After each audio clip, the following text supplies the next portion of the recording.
Đấy, cọp rồi, cọp về muốn rồi. Cái đấy, cọp.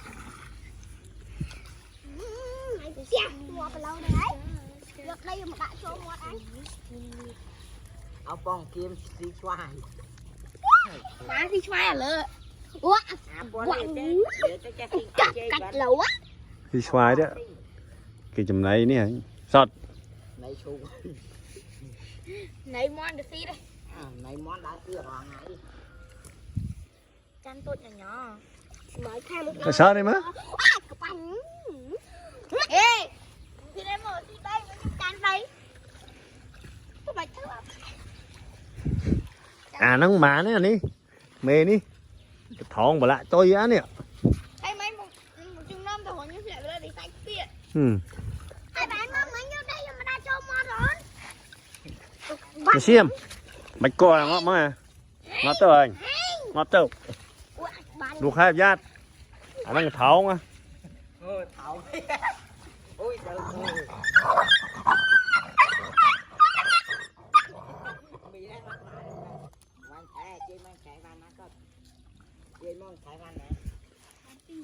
Bạn mua nha.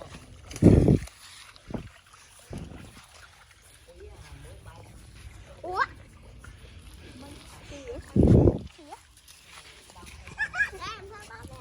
Chẳng gì đây.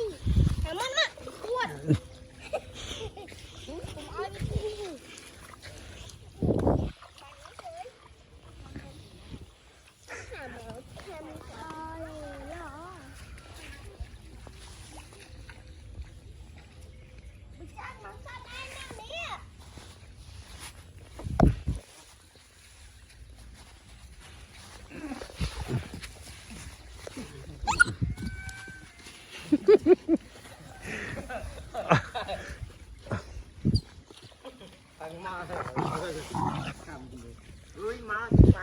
Mấy thôm những cây mà mày đi, hay chơi những cây điện.